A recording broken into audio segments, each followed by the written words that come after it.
अब मान के चलिए कि अब मेन कहानी शुरू होती है, प्रैक्टिकल पार्ट, एक व्यवहारिक बातें, व्यवहारिक ज्ञान जिनका उपयोग हम अनुसंधान के क्षेत्र या शोध के क्षेत्र में करेंगे।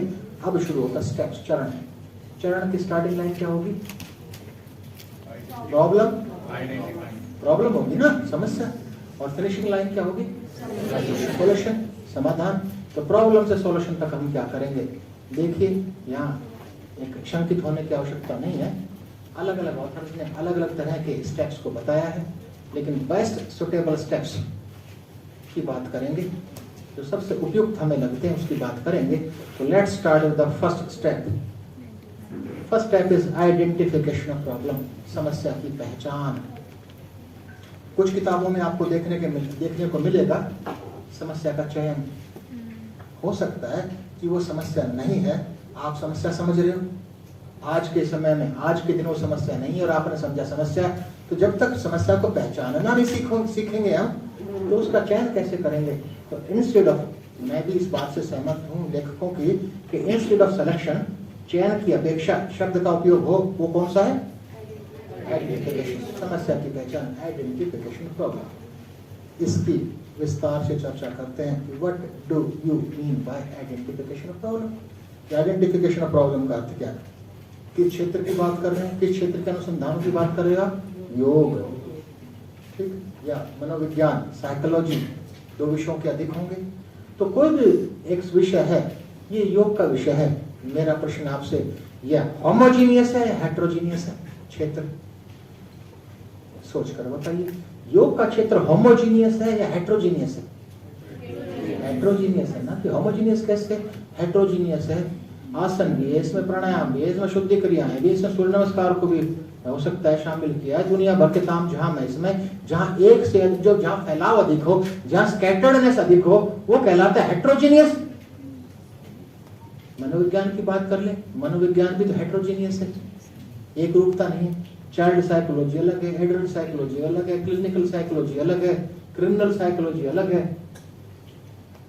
ग्रोथ एंड डेवलपमेंट अलग कहानी है, मोटिवेशन की अपनी अलग कहानी है, दुनिया भर की कहानियां, एक रूपता है ही नहीं। मेरा अगला प्रश्न क्या है? इट मींस निष्कर्ष निकाला, योग हमारा कैसा है? हेट्रोजीनियस। निष्कर्ष यह भी निकला, केवल योग नहीं, प्रत्येक क्षेत्र हेट्रोजीनियस है, प्रत्येक विषय हेट्रोजीनियस, केवल एकमात्र योग ही हेट्रोजीनियस नहीं है, सभी विषय हेट्रोजीनियस है। मेरा अगला प्रश्न, क्या हम हेट्रोजीनियस फील्ड को लेकर अनुसंधान कर सकते हैं? यानी कि योग का प्रभाव सब कुछ करवा डालो संभव है? पूरी क्षेत्र को एक साथ लेकर कैसे चल सकते हो आप? कर सकते हो? नहीं, किसी भी हेट्रोजीनियस फील्ड को के साथ आप अध्ययन नहीं कर सकते। अब योग में था, इन मैडम को योग हेट्रोजीनियस है, सोच रही हैं किसमें अध्ययन करूं? मैं तो प्राणायामा की एक्सपर्ट हूं, मैं तो प्राणायामा में करूंगी। तो इन्होंने शी रिड्यूस द हेट्रोजेनिटी, इसने विषय की हेट्रोजेनिटी रिड्यूस कर दी और एक बहुत विस्तृत क्षेत्र को थोड़ा सा सकरा किया, यानी पूरे योग के क्षेत्र को सकरा करके किसमें परिवर्तित किया? प्राणायाम में। तो शी रिड्यूस्ड हेट्रोजेनिटी। अब मैं पूछूं, प्राणायाम अभी होमोजीनियस है हेट्रोजीनियस? हेट्रोजीनियस दुनिया भर के हैं, अलग अलग लिटरेचर में अलग का, अष्टकुंभों की अलग बात है, फिर दूसरे अलग बात है, दुनिया भर के प्राणायाम है। तो प्राणायाम भी इन्होंने सोचा कि नहीं, प्राणायाम में भी दुनिया भर के हैं, मैं करूंगी शीतली प्राणायाम पर अभ्यास, इसका प्रभाव देखूंगी। तो शी रिड्यूस्ड हेट्रोजेनिटी। तो कुल मिलाकर सामान्य शब्दों में, लेमैन की भाषा में, reducing heterogeneity of any subject is known as identification problem. किसी भी विषय की, जो यहां बात करें योग की, विषय की हेट्रोजेनिटी को रिड्यूस करने की प्रक्रिया ही आइडेंटिफिकेशन ऑफ प्रॉब्लम है। अब प्रश्न उठा, to which extent we have to reduce the heterogeneity? किस हद तक रिड्यूस करते जाए? कहीं ना कहीं तो हमें रुकना पड़ेगा। कितना रिड्यूस करें इस हेट्रोजेनिटी को? हम कितना रिड्यूस करें? Answer is till the selection of variable, जब तक वेरिएबल्स का चयन ना हो जाए, जब तक कि वेरिएबल्स का चयन ना हो जाए। क्लियर हो गया? अब एक अच्छी बात करते हैं, हमें कैसे पता चलेगा कि वी हैव रिड्यूस्ड हेट्रोजेनिटी? कि हमने हेटेरोजेनिटी को रिड्यूस कर लिया है, हमें कैसे पता चलेगा? तो ये 3 following steps, these 3 steps should be followed. देखिए आज हम एक प्रारंभिक रेखा पर, स्टार्टिंग लाइन पर हमने कदम रख दिया है, हम आइडेंटिफाई कर रहे हैं, ये पूरी प्रक्रिया से गुजर रहे हैं, ये 3 स्टेप्स, ये 3 बिंदु निर्धारित करेंगे कि yes we have identified the problem, we have identified the problem and we have reduced the heterogeneity। तो सबसे पहले डिफाइन वेरिएबल्स, आपको सबसे पहले डिफाइन, हमारा आज का एग्जांपल क्या है? टाइटल बता दीजिए, इफेक्ट ऑफ प्राण धारणा ऑन कंसंट्रेशन। आप बताइए इसमें कि मेरा इंडिपेंडेंट वेरिएबल क्या है? क्या है? मेरा डिपेंडेंट वेरिएबल क्या है? मेरे कंफाउंडिंग वेरिएबल्स कौन कौन से? Any bias that may exist due to the insincere responses, कि किसी ने प्राण धारणा मन से नहीं किया, केवल पार्टिसिपेट कर लिया, वैसे वो भी तो है कंफाउंडिंग वेरिएबल, इनसिंसियरिटी थी। दूसरा डेली रूटीन भी हो सकता है दुनिया भर का, ठीक है, डिफाइन कर लिया वेरिएबल। उसके बाद शीर्षक लिखेंगे, वेरिएबल डिफाइन कर लिया आपने कि मेरे अध्ययन में ये इंडिपेंडेंट वेरिएबल है, ये डिपेंडेंट वेरिएबल और ये कंफाउंडिंग वेरिएबल आपने लिख लिया। लिखने के बाद आप शीर्षक का निर्माण करेंगे। वैसे तो काल्पनिक शीर्षक का हम इससे पहले ही, इसको आइडेंटिफिकेशन ऑफ प्रॉब्लम को जानने से पहले ही शीर्षक का निर्माण कर चुके हैं, जो हमारा है इफेक्ट ऑफ प्राण धारणा ऑन कंसंट्रेशन। ठीक है, टाइटल राइटिंग। लेकिन क्या है टाइटल? अच्छा देखिए, यहाँ बहस का मुद्दा नहीं होना चाहिए। हो सकता है मेरे टाइटल में भी कुछ कमियां हो जो मैं पीएचडी कर चुका था, लेकिन ऐसा नहीं है कि ऐसा ही होना चाहिए। ऐसा कोई एक प्रिंसिपल नहीं, कोई सिद्धांत नहीं, कोई सैद्धांतिक बात नहीं है। लेकिन बड़े बड़े प्रगाढ़ विद्वानों ने कहा कि अच्छे शीर्षक में ऐसा होना चाहिए। हम एक अच्छे शीर्षक का निर्माण करने का प्रयास कर रहे हैं, हम कहें नहीं सर ऐसा तो नहीं हो सकता, ये कोई बहस का मुद्दा नहीं है। लेकिन टाइटल राइटिंग में, एक टाइटल में 3 बातों का जिक्र होना चाहिए। Title should talk about variables, specially जब हम क्वांटिटेटिव रिसर्च करते हैं। टाइटल में हमारा टाइटल क्या है? इफेक्ट ऑफ प्राण धारणा ऑन कंसंट्रेशन। टाइटल है हमारे इफेक्ट ऑफ प्राण धारणा ऑन कंसंट्रेशन। दोनों वेरिएबल, इंडिपेंडेंट वेरिएबल भी इसमें है और डिपेंडेंट भी है। Is it okay? The title should talk about the methodology. एक टाइटल पढ़ते ही स्पष्ट हो जाना चाहिए कि किस प्रक्रिया को अपनाया गया है। पढ़ते ही जान जाए तो दूसरा आपके अध्ययन को पढ़े तो टाइटल हमारा इफेक्ट ऑफ प्राण धारणा ऑन कंसंट्रेशन। क्या इसमें मेथोडोलॉजी की, शीर्षक में मेथोडोलॉजी की चर्चा है या नहीं? यस और नो? है। इफेक्ट शब्द, जहां इफेक्ट शब्द का उपयोग कर दिया, प्रभाव, मतलब you are going to conduct experimental study. Clear हो गया? इफेक्ट शब्द ने निर्धारण कर दिया। A historical research, a philosophical research, हम जोड़ते हैं हमेशा कि मेथोडोलॉजी की चर्चा भी हो, जिससे कि स्पष्ट हो जाए, पढ़ने वाला जान जाए कि इस शोधार्थी ने, इस अनुसंधानकर्ता ने किस प्रक्रिया का उपयोग किया है। Is it okay? तीसरा हमारा टाइटल है, मैं दोबारा दोहराता हूं, इफेक्ट ऑफ प्राण धारणा ऑन कंसंट्रेशन। एक अच्छे टाइटल में should talk about the population. एक अच्छा शीर्षक में पॉपुलेशन की चर्चा भी हो। क्या हमारे टाइटल में पॉपुलेशन की चर्चा है? नहीं है, इनकम्प्लीट सा लगता है। इफेक्ट ऑफ प्राण धारणा on the concentration of Amarkantak males. तो एक सटीक टाइटल, इसका अर्थ यह नहीं कि आप कहेंगे सर एक अच्छे टाइटल में बताया है कई किताब पुस्तकों में, एक अच्छे टाइटल में 3 चीजें होनी चाहिए। एक अच्छे शीर्षक के निर्माण में 3 अनिवार्य रूप से होने चाहिए। वो अच्छा शीर्षक कहलाता है, स्पष्ट कर देता है अनुसंधान कर दूसरे को, जो आपके अध्ययन को पढ़ने वाला है उसके लिए एक सुलभता प्रदान करता है। लेकिन कुछ प्रगाढ़ विद्वानों का, रिसर्चर्स का, अनुसंधानकर्ताओं के, ज्ञाताओं का मानना है कि बिना उद्देश्यों के निर्माण के पूर्णतः आप प्रॉब्लम को आइडेंटिफाई नहीं कर सकते। उद्देश्य लेखन दुनिया भर का होता है, कुछ भी हो सकता है। भाषा, the effect, the objective of the study shall be to find out the effect of prana dharana on the concentration of amarkantak males, कुछ भी हो सकता है। लेकिन एक गलत चलन नहीं कहूंगा मैं, लेकिन अच्छा चलन नहीं है,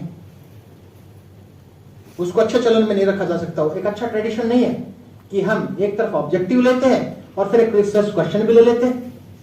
एक तरफ हम लिख रहे हैं कि the objective of the study shall be to find out the effect of प्राण धारणा on the concentration of Amarkantak males, और दूसरी तरफ प्रश्न का निर्माण कर रहे हैं, is there any effect of प्राण धारणा on the concentration of Amarkantak males.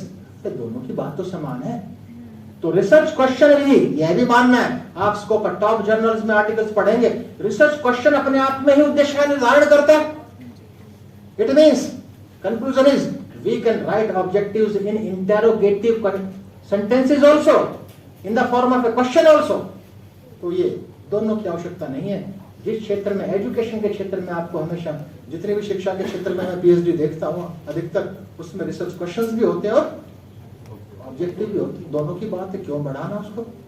तो ये हमने आइडेंटिफाई कर लिया, ठीक है, आइडेंटिफाई कर लिया, वेरिएबल को डिफाइन कर लिया, शीर्षक लिख चुके हैं, ऑब्जेक्टिव लिख चुके हैं। अब अगला काम क्या करना चाहिए?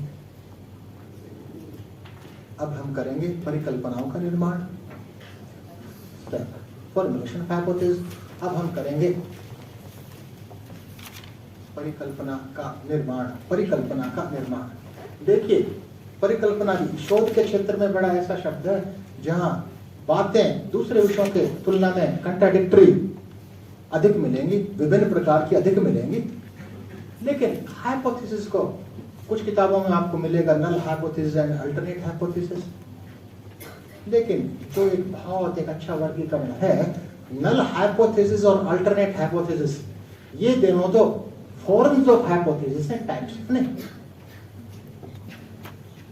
ठीक है, टाइप्स ऑफ हाइपोथेसिस है। तो हाइपोथेसिस पहले तो हाइपोथेसिस को जान लें कि हाइपोथेसिस है क्या, हाइपोथेसिस है क्या, परिकल्पना क्या है, आप बताइए। मास्टर डिग्री कर रहे हैं भूतकाल में, कल एग्जाम होने वाला है। Females are more vulnerable than males, महिलाओं की तुलना में, सॉरी पुरुषों की तुलना में महिलाएं संवेदनशील अधिक हैं, इंटेलिजेंट हैं, तैयारी हो गई है, एक एक चीज याद कर रही है, कर ली है, कल एग्जाम है, फिर भी हार्ट रेट बढ़ी हुई है। फीमेल्स की प्रकृति है, हार्ट रेट बढ़ी हुई है। और हनुमान जी की भक्त है, हनुमान जी की मूर्ति के सामने 50 अगरबत्ती जला डाली कि हनुमान जी मेरी रक्षा करना। और ये मैडम के नोट्स हैं, ये मैडम के नोट्स हैं, और सब कुछ याद है। ऐसी कोई भी क्षेत्र सिलेबस का नहीं है जो इन्होंने याद नहीं किया।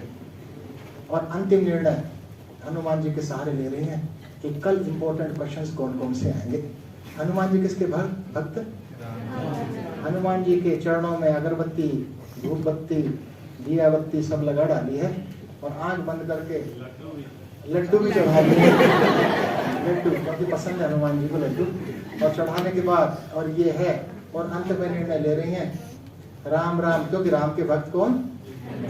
राम राम राम, एक तो ये आएगा, राम राम राम एक ये आएगा। और ऐसे प्रश्न 5 तैयार करके चली गई,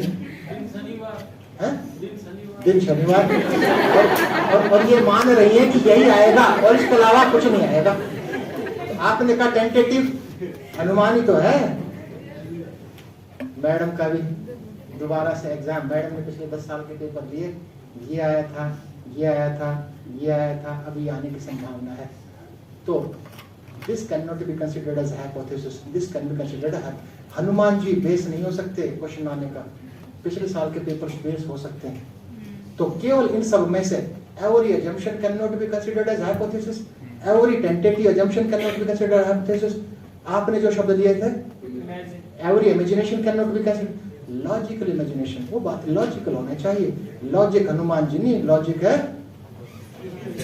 एक शब्द आया, only every assumption, no, every intelligent assumptions are known as hypothesis, only intelligently framed assumptions। कैसे फ्रेम करेंगे अभी बात करते हैं। उससे पहले कि सर ने कहा था लॉजिकल, तो हो लॉजिकल एक है that should be testable, that should be testable, test तो किया जाए। अब छोटा सा एग्जांपल लेते हैं, सिक्का उछाला, मैडम परिकल्पना कर रही है कि टेल आएगा, मैडम परिकल्पना कर रही है नहीं हेड आएगा, परिकल्पना है ना, टेस्टेबल है। और सर कर रहे हैं, मेरी परिकल्पना सिक्का उछालूंगा तो आसमान में 10 साल तैरता रहेगा। अरे कैसी परिकल्पना है, that can not be tested. तो ये एग्जांपल है, द कॉइन हेड और टेल नॉट इन एयर। तो लॉजिकल होना चाहिए, तो सर का एक सटीकता, that should be logical, that should be intelligent assumptions. लेकिन और गहराई में बात करते हैं, थोड़ा और गहराई में बात करते हैं। तो टाइप ऑफ हाइपोथेसिस आज के दिन 3 प्रकार में विभाजित किया, और तीनों ही प्रकार दोनों रूपों में होंगे। दोनों रूपों में मींस नल और डिपेंडेंट होगा। तो शीर्षक को ले आइए। हमारा आज का शीर्षक क्या है? इफेक्ट ऑफ प्राण धारणा ऑन कंसंट्रेशन। प्राण धारणा के अभ्यास का एकाग्रता पर प्रभाव, यही था ना? ठीक है। तो अगर आप कहेंगे कि ये रिसर्च है, शोध परिकल्पना है, तो कैसी होगी शोध परिकल्पना? शोध परिकल्पना मीन्स जो सहसंबंध को दर्शाए इंडिपेंडेंट और डिपेंडेंट वेरिएबल के। सामान्य भाषा में समझने का प्रयास कीजिए। और हमारे एग्जाम्पल में इंडिपेंडेंट वेरिएबल क्या है? प्राण धारणा। और डिपेंडेंट क्या है? यानी इन दोनों के बीच में संबंध है या नहीं है, उसको प्रदर्शित करें। संबंध प्रदर्शित, अगर संबंध होगा दोनों में तो प्रभाव पड़ेगा, संबंध नहीं होगा तो प्रभाव। लेकिन हम इस पर बल किस पर दे रहे हैं कि दोनों वेरिएबल्स इंडिपेंडेंट, स्वतंत्र और आश्रित चर के बीच में सहसंबंध को प्रदर्शित करती है। और अगली है statistical hypothesis. Statistical hypothesis means जिसको कि सांख्यिकी तकनीक के द्वारा टेस्ट किया जा सकता है, जो स्टैटिस्टिकल डिफरेंस को यूज दिखाए कि प्राण धारणा से पहले के कंसंट्रेशन में और प्राण धारणा के बाद के कंसंट्रेशन में अंतर पाया जाएगा या नहीं पाया जाएगा। एक स्टैटिस्टिकल डिफरेंस को प्रदर्शित करती है और पहले रिलेशनशिप को प्रदर्शित करती है। और अच्छा समझते हैं। जेठ सुना आपने? जेठ एक रिश्ता होता है। जेठ क्या होता है? दुल्हन के बड़े भाई, दूल्हे के बड़े, तो दुल्हन के तो दूल्हे के बड़े भाई कहते हैं जेठ। ठीक है। लेकिन हमारा उद्देश्य है रिसर्च और स्टैटिस्टिकल हाइपोथेसिस को समझना उद्देश्य है, तो जेठ की बात करते हैं। दुल्हन का भाई कैसे हो जाएगा सर? नहीं, हम तो जो उसमें जो हमारे रिश्तों में जो यूज होते हैं, जहां तक मुझे ज्ञान है कि एक हस्बैंड के बड़े भाई को जेठ कहते होंगे, दुल्हन के बड़े भाई को कुछ और ही कहते हैं ना? जो भी कहते हैं, जो भी कहते हैं कुछ और कहते हैं। ठीक है। लेकिन हम जेठ की बात कर रहे हैं। वो शब्द दोनों रूपों में प्रयोग में लाया जाता है ना? ठीक है। जेठ ने शादी नहीं की, मतलब हस्बैंड के बड़े भाई ने शादी नहीं की। ऐसे बहुत परिवार थे भूतकाल में, हमारे गांव में बहुत है कि नहीं, मैं सबसे बड़ा हूं, मुझे परिवार को बनाना है। खुद मेहनत की, छोटे भाइयों को पढ़ाया, लेकिन हो सकता है उसको बड़े भाई के योगदान को भूल जाते हैं। बहुत ऐसे एग्जाम्पल्स हैं। लेकिन बात करते हैं, जेठ ने शादी नहीं की, छोटे भाई ने शादी की, नई नवेली दुल्हन घर में आई है। कुछ ही दिन शादी को गए, जेठ घर में था, हस्बैंड को बाहर जरूरी काम से जाना था, वाइफ को ऑर्डर दे गया। आजकल तो कहाँ पुराने जमाने की बात है, ऑर्डर दे गया कि मेरे बड़े भाई को खाना खिला देना, मतलब जेठ को खाना खिला देना। ये था ना कि मेरे बड़े भाई को खाना खिला देना, मतलब जेठ को खाना। नहीं, शादी है, जेठ से बात नहीं कर सकती, पर्दा भी है। कांपते हाथ से खाना बनाया, बनाने के बाद खाना उठाया, ले जाने का प्रयास किया, फिर रख दिया। कैसे लूं? देखो, अंतिम निर्णय लिया, खाना तो खिलाना है, जेठ को कैसे भूखा रख दे। अंतिम निर्णय लिया, हाथ में थाली है, घूंघट है, घूंघट के बाद भी गर्दन इधर है, घूंघट के बाद भी, और कह रहे पप्पू के पापा खाना खा लो, पप्पू पैदा ही नहीं हुआ। ऐसा, यानी कि कल्पना कर लो कि अगर रिसर्चर नई नवेली दुल्हन है, अगर आप नई नवेली, लड़के भी नई नवेली दुल्हन, शोधार्थी मेल फीमेल, अगर आप नई नवेली दुल्हन हो, तो ये बेस्ट अप्रोप्रिएट स्टेप है डेटा कलेक्शन डेटा, आंकड़ों का एकत्रीकरण। समझने का प्रयास करते हैं इसको। आंकड़ों का एकत्रीकरण की विभिन्न तकनीकें हैं। हम पूरी पॉपुलेशन पर अध्ययन नहीं करते, हम सब जानते हैं। हम सैंपल लेकर किसी भी पॉपुलेशन का न्याय दर्श के आधार पर अध्ययन करते हैं, that is known as sample. चाहे नमूना कहें चाहे उसको न्यायदर्श कहें, अच्छा शब्द न्यायदर्श है। तो न्यायदर्श का चयन करते हैं पॉपुलेशन से। थोड़ा सा इसको समझने का प्रयास करते हैं, क्योंकि अब कुछ टेक्निकल बातें आएंगी जो योग में जिनका उपयोग करना चाहिए यदि हम अच्छे अनुसंधान या अच्छा शोध कार्य करना चाहते हैं। तो हमने पॉपुलेशन पर अध्ययन किया नहीं, किस पर अध्ययन किया? सैंपल पर। क्यों किया? क्योंकि हम मान के चलते हैं कि सैंपल रिप्रेजेंट एंटायर पॉपुलेशन, कि सैंपल पूरी जनसंख्या का प्रतिनिधित्व करता है, पूरे समूह का प्रतिनिधित्व करता है। एग्री, इस बात से सहमत है? ठीक, छोटा सा एग्जांपल लेते हैं। ब्लड प्रेशर वेरिएबल है? Yes sir. है ना? सर ने अध्ययन करना चाहा ऑन ब्लड प्रेशर, और यह अध्ययन करना चाहते मध्य प्रदेश के लोगों पर। Is it okay? तो पॉपुलेशन क्या हुआ? मध्य प्रदेश। ठीक है, मध्य प्रदेश में क्या सभी मध्य प्रदेश की सभी इकाइयों का ब्लड प्रेशर मापना, मेजरमेंट उसका लेना संभव है? नहीं है ना।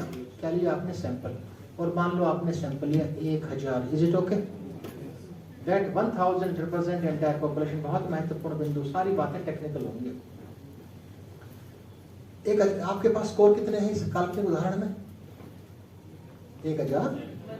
1000 स्कोर है। किस वेरिएबल के स्कोर है? ब्लड प्रेशर के। और इसका पॉइंट एस्टिमेट एक stable measure of central tendency, केंद्रीय प्रवृत्ति का सबसे स्थिर माप है, जिसका आमतौर पर हम अधिक उपयोग करते हैं, मीन। आपने मीन कैलकुलेट किया, किसका? ब्लड प्रेशर का। कितना मीन आया? मान लो 80। क्लियर हुआ? सर का विश्वविद्यालय अमीर है। वाइस चांसलर ने कहा, माननीय कुलपति जी ने कहा, जेंटलमैन रिपीट द स्टडी। और इन्होंने वापस मिलाया सभी जो 1000 इनके न्यायदर्श की संख्या थी, रैंडमली दोबारा से 1000 सेलेक्ट किए उसी पॉपुलेशन से। और पॉपुलेशन क्या थी? मध्य प्रदेश। ठीक है। और फिर 1000 स्कोर के आधार पर दोबारा मीन निकाला। क्या मीन, क्या माध्य वही रहेगा जो पहले था? नहीं रहेगा, हो नहीं सकता, संभावनाएं नहीं है। लाखों करोड़ों में कोई एक चांस बाई चांस मिल जाए तो मिल जाए, अलग अलग रहेगा। वीसी साहब ने बुलाया, दोबारा अलग अलग परिणाम। Repeat the same study 10 times. इसी अध्ययन को 10 बार रिपीट कीजिए। He repeated the sir repeated the same study 10 times. कितने माध्य हैं इनके पास? 10। और इनका सैंपल साइज कितना है? 1000। सब में 10 के 10 में, और 10 के 10 में परिणाम अलग अलग है। एक तरफ हमने कहा था सैंपल रिप्रेजेंट एंटायर पॉपुलेशन की न्यायदर्श पूरी जनसंख्या का प्रतिनिधित्व करता है, और एक तरफ हम कह रहे हैं कि 10 बार वो रिपीट किया गया और 10 के 10 बार रिजल्ट्स अलग अलग हैं। तो ऐसा कैसा प्रतिनिधित्व?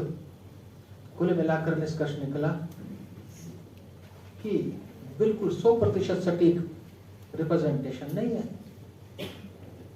पूरी तरह से। क्या अगर 100% सटीक रिप्रेजेंटेशन रहा होता, प्रतिनिधित्व रहा होता, तो 10 के 10 बार में सेम आना चाहिए था। तो क्या करें? तो यहाँ कंसेप्ट आया सेंटर लिमिट थ्योरम का। सेंटर लिमिट थ्योरम कहती है mean of all means will give the accurate results. सभी माध्यों का माध्य एक्यूरेट रिजल्ट देगा। कितने माध्य हैं आपके पास? 10। 10 बार किया, इस काल्पनिक उदाहरण में 10 मीन का मीन एक्यूरेट रिजल्ट देगा। क्या प्रैक्टिकली संभव है? क्या ऐसा संभव है? आप शोध करें योग के क्षेत्र में, संभव है क्या? नहीं। कि आपने कई बार उसको कलेक्ट किया और सबके मीन का मीन लिया, क्या संभव है? इसका पैरेलल सॉल्यूशन निकाला स्टैटिस्टिक्स ने, सांख्यिकी ने, that is given by the confidence interval. इसका समाधान निकला कॉन्फिडेंस इंटरवल के माध्यम से। कॉन्फिडेंस इंटरवल हिंदी इंग्लिश दोनों भाषाओं में समझने का प्रयास करते हैं। Confidence interval is the interval about that we are confident about our results. थोड़ा और समझने का प्रयास करते हैं। Confidence interval, interval means 2 extreme होंगे, एक लोएस्ट वैल्यू होगी, एक हाईएस्ट वैल्यू होगी। इंटरवल का मतलब वही है ना, अंतराल। वो अंतराल कैलकुलेट करना होगा हमें, कॉन्फिडेंस अंतराल मीन्स कॉन्फिडेंस इंटरवल। तो ये बताइए कि मिश्रा जी मौसम विभाग रिसर्च करता है ना, रिसर्च की उन्होंने मौसम विभाग ने, और मिश्रा जी उन्होंने न्यूज़पेपर में दिया रिसर्च का परिणाम कि कल का टेम्परेचर, कल अमरकंटक का टेम्परेचर 5 से 50 डिग्री के बीच में रहेगा। तो आप सर्दी के कपड़े निकाल कर रखोगे, गर्मी के 5 से 50 डिग्री के बीच में रहेगा, कौन से कपड़े निकालोगे? मतलब कपड़े को आप कहोगे ये यूजलेस है, मूर्ख बना रहा है, सबको पता है 5 से 50 डिग्री के बीच में रहेगा, कोई नई बात है क्या? सिंपल सी बात है ना। और वो कहे कल का टेम्परेचर 5 से 7 डिग्री के बीच में रहेगा, आप ठंड पड़ेगी भाई, सर्दी के लिए तैयार होने के लिए, तो कौन सा यूजफुल है? दूसरा। पहले में कहा 5 से 50, दूसरे ने कहा 5 से 7, तीसरे ने कहा 5 से 15। एक्यूरेसी कैसी है? मीडियम। यानी कि जो रेंज, जितना कॉन्फिडेंस इंटरवल कम रहेगा उतने ही रिजल्ट्स क्वालिटेटिव होंगे, पहली बात। तो कुल मिलाकर कॉन्फिडेंस इंटरवल वो इंटरवल है that tells us about the quality of our results. तो बहुत महत्वपूर्ण सूचना देता है। तो हमें अपने अध्ययन में अनिवार्य रूप से कॉन्फिडेंस इंटरवल रखना चाहिए, क्योंकि कॉन्फिडेंस इंटरवल आपके अध्ययन का निर्धारण करेगा कि आपका अध्ययन कितना गुणवत्तापूर्ण है। Is it okay? कैसे कैलकुलेट करेंगे, चर्चा करेंगे प्रैक्टिकली जब करेंगे। तो वही, यानी कुल मिलाकर कॉन्फिडेंस इंटरवल यह निर्धारण कर रहा है कि ये सैंपल पॉपुलेशन से कितना वैरी कर रहा है, वो रिप्रेजेंटेशन कितना कर रहा है, कैसा कर रहा है। जिसमें सटीकता बिल्कुल भी नहीं थी वो एग्जाम्पल कौन सा था? 5 से 50। और जो अधिक सटीक था, जिसका रिप्रेजेंट जिस सैंपल पॉपुलेशन के लगभग नजदीक था, वो क्या था? 5 से 7। इतनी सी बात, क्लियर? ठीक है। अब बात करते हैं शब्द का फ्रेम का। फ्रेम क्या होता है? ये जो सामने स्क्रीन है, ये स्क्रीन का फ्रेम है या नहीं है? Frame means boundary, frame means boundary. Photo frame, सामने फोटो लगा उसकी फ्रेम है, हर चीज का फ्रेम है। कंप्यूटर का भी स्क्रीन का फ्रेम होगा। Frame means boundary. इसी तरह से फ्रेम मीन्स पॉपुलेशन का भी फ्रेम होता है। हमारे उदाहरण में जो मध्य प्रदेश के लोगों पर अध्ययन किया था, तो अध्ययन का फ्रेम क्या है? Madhya Pradesh citizens. Is it okay? मानते हो ना फ्रेम? ये बताइए कि कोई ऐसा अध्ययन योग के क्षेत्र में ऐसा हो सकता है जिसमें हमें पॉपुलेशन का फ्रेम ही नहीं पता? क्या संभव है? हाँ या ना? नहीं। ये बताइए मैडम, आप अध्ययन करना चाहते हैं, अभी तक तो अध्ययन किया कि प्राण धारणा का अमरकंटक के लोगों के कंसंट्रेशन पर प्रभाव, तो फ्रेम क्या हो गया? अमरकंटक। अब आप करने लगे कि अमरकंटक के जैव कतरों के पर अध्ययन, आपको 5 जैव कतरे मिल गए, कौन कहेगा मैं जैव कतरा हूं? ऐसा है ना? आपने कहा योग में कैंसर के पेशेंट्स पर अध्ययन, डायबिटीज के पेशेंट पर अध्ययन, कौन कहेगा मुझे डायबिटीज है? छुपाएंगे आपको फ्रेम नहीं। फ्रेम में भी नॉन, फ्रेम में नॉट भी नॉन। जरूरी नहीं कि हर अध्ययन के फ्रेम का हमें ज्ञान हो। कुछ ऐसे संवेदनशील मुद्दे होते हैं, कोई बताएगा नहीं कि मैं उस ग्रुप से हूं, मैं उस समूह से हूं। ऐसा है ना? खासकर योग में तो बहुत अधिक संभावना है। यदि आप क्लिनिकल रिसर्च करेंगे, किसी उपचार संबंधी कोई करेंगे, और किसी एक गंभीर बीमारी को लेकर एक अध्ययन करना चाहेंगे तो कौन कहेगा कि आई एम पेशेंट? तो कुल मिलाकर फ्रेम में भी नॉन, फ्रेम में नॉट भी नॉन। क्लियर हो? आप प्रश्न उठा, जब आपको फ्रेम का ज्ञान है तो क्या करें, जब फ्रेम का ज्ञान नहीं है तो क्या करें? यदि आपको फ्रेम का ज्ञान है तो प्रोबेबिलिटी सैंपलिंग टेक्निक का उपयोग करेंगे। जहां पर आपको फ्रेम का ज्ञान नहीं है तो नॉन प्रोबेबिलिटी सैंपलिंग टेक्निक का उपयोग करेंगे। लेकिन हम आमतौर पर कुछ भी हो, प्रोबेबिलिटी सैंपलिंग टेक्निक का उपयोग कर देते हैं। प्रोबेबिलिटी सैंपलिंग टेक्निक तभी रिप्रेजेंट करेगी आपके ग्रुप को, आपकी जनसंख्या को, आपकी पॉपुलेशन को, जब आपको फ्रेम का ज्ञान हो। There is a long list of this. Random sampling है, स्ट्रेटिफाइड रैंडम सैंपलिंग है, क्लस्टर सैंपलिंग है, मल्टी स्टेज सैंपलिंग है, दुनिया भर की है। और यहाँ नॉन प्रोबेबिलिटी सैंपलिंग में आइस बॉल सैंपलिंग। बर्फ के इलाके में गए हैं कभी? स्नो, बर्फ का मतलब सॉलिड आइस नहीं, जो रुई की तरह गिरती है। गए कभी? वहाँ एक दूसरे का खेलते हैं, मारते हैं, फेंकते हैं, और गोला बनाकर आपने इधर कभी रोल किया है? कभी क्या होता है? टूट जाता है? नहीं टूटता मैडम, वो गोला है वो अपने साथ लपेट के और मोटा हो जाता है। आपको एक जेब कतरा मिला, आप कहेंगे भाई अपने दोस्त का नाम बता यार, आपको इट मींस एक इकाई मिल गई वो सबको इकट्ठा कर लेती है। That is known as snow और सिंपली। तो कुल मिलाकर सामान्य सी बात थी डेटा कलेक्शन की, लेकिन